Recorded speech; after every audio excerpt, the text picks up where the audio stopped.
Hey everyone, it's Stephanie with CarePath Benefits. On today's video, we're going to talk about how you can take the experience report that Mike went over in last week's video and use it to educate and empower your members and your employers. So we look at three different areas off of this report. We are looking at the medications, at the facility utilization, and the ER utilization. When we're looking at medications, we're looking at the copay cost to the member and the total cost to the group. When we're looking at the copays, we're looking to see if cash price would be cheaper to the member than using their benefits and paying that copay. We're looking to see if the dollar amount is close to, it might be a little bit more, but the overall cost of that medication is significantly high. So by paying cash price, it doesn't have as much of a hit on their experience report come the end of the year. So we're looking at these reports and reaching out to members and kind of going over what their options are. We educate them on talking to their pharmacist and seeing if what it would be to run for a cash price whenever they're filling a medication, using different programs that are available like GoodRx, which has an app that they can download on their phone and check medication on the go, or when they're sitting in their doctor's office and they're getting something filled. Mark Cuban has a mail order pharmacy now. There's multiple options available to them, and it seems like they're coming out with more and more, every month. So there's definitely tools available that they can utilize to see if a medication would be cheaper for them to pay cash than to pay the copay. When it comes to the group, we're looking at the total cost of that medication. So if we're seeing that medication is $500, $600, $700, and the cash price on it is equal or close to what the copay is, then that's a conversation that we'll oftentimes have with the group of, hey, are you aware of the different ways that you can save on medications for your plan? Here are the tools that are available. Here's an example of, medication A that costs this much and the copay is this, but the cash price is this.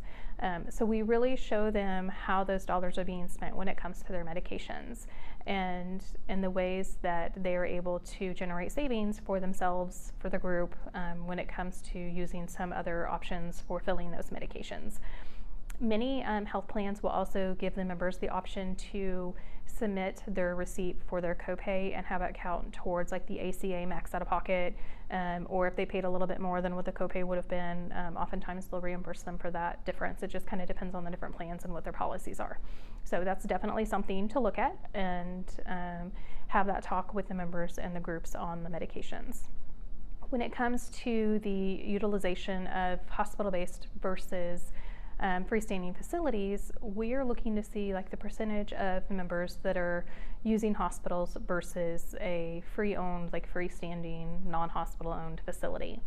And if we're seeing a high amount using the hospital, then we're having that conversation again with the group of, hey, what can we do to help you to educate the members on best understanding their benefits and knowing where to go to get their services done. We're also reaching out to the members. We're able to get some real-time utilization reports at CarePath. So we will often reach out to the members directly and say, hey, we see that you're scheduled for this procedure at this facility. This can also be done at this freestanding facility.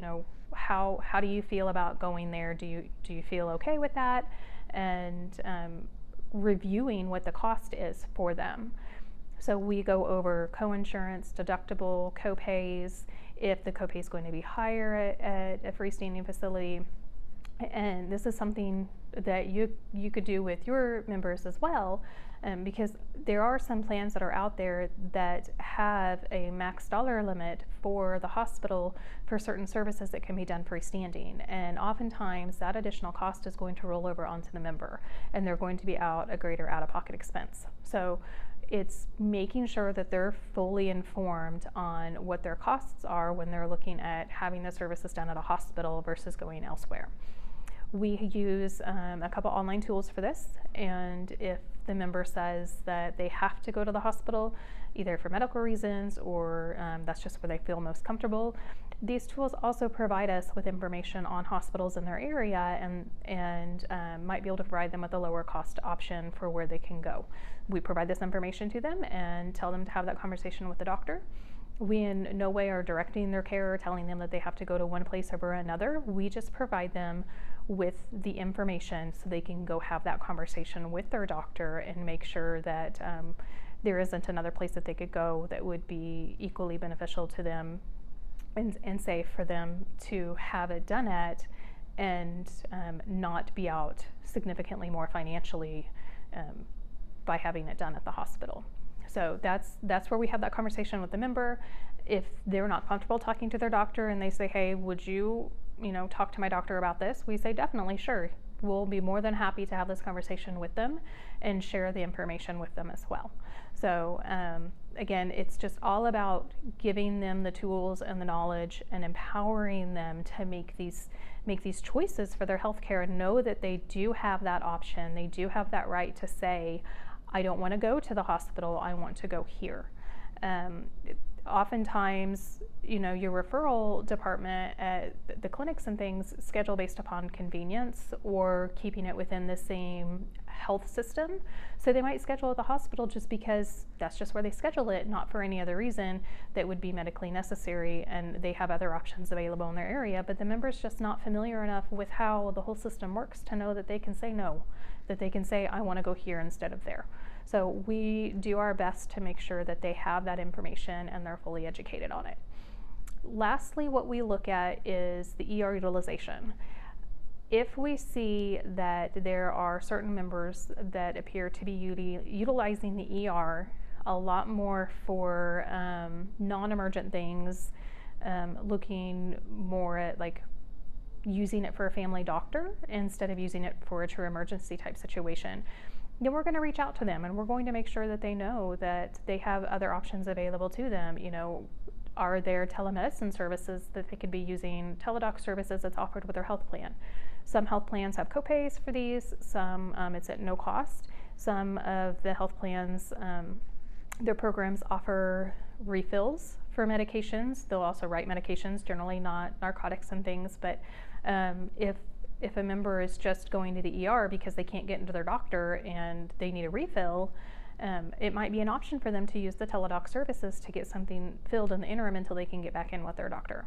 If they don't have a family doctor, then we are helping them to find one. We would provide them a list of in-network physicians. If it means helping them to call them and set up an appointment, that's definitely something that we would do here as well. And also giving them a list of urgent care facilities. Maybe they just don't know how to find these resources, how to find these providers, how to find these facilities, and they just go to the ER because it's convenient and they're not aware of how to use the tools. Then it's a teaching moment, and it's, this is how you do it, this is where we find it. And if they're still not comfortable with it, at CarePath, we just say, pick up the phone, give us a call, shoot us an email. We'll be happy to do the legwork and find any provider that you're needing to be seen by and help them with that instead of have them face that stress and try to navigate. We all know the healthcare system is challenging on a good day, and when you're not familiar with it at all, having someone there to advocate for them and show them how to use these tools is really what it's about. Making sure that they understand their benefits, making sure that they understand how their dollars are being spent. Healthcare has changed so much in just the last several years, and it's going to continue to evolve, and it's going to continue to lead the members to where they are able to hopefully get the numbers and see where the expenses are. So that's what we do. We want to make sure that the members know how their dollars are being spent. The groups, let them know how their dollars are being spent. And this is what shows on the experience report. And so kind of just to sum it all up, we really look at the medications, the hospital-based facilities that are being utilized and the ER utilization, and make sure that we're providing the education and the support to the members and to the groups so they can best use their benefits to get the maximum dollars for what they're being spent, what they're paying for. So that's all I have for you today. So have a great day, and we'll see you next week.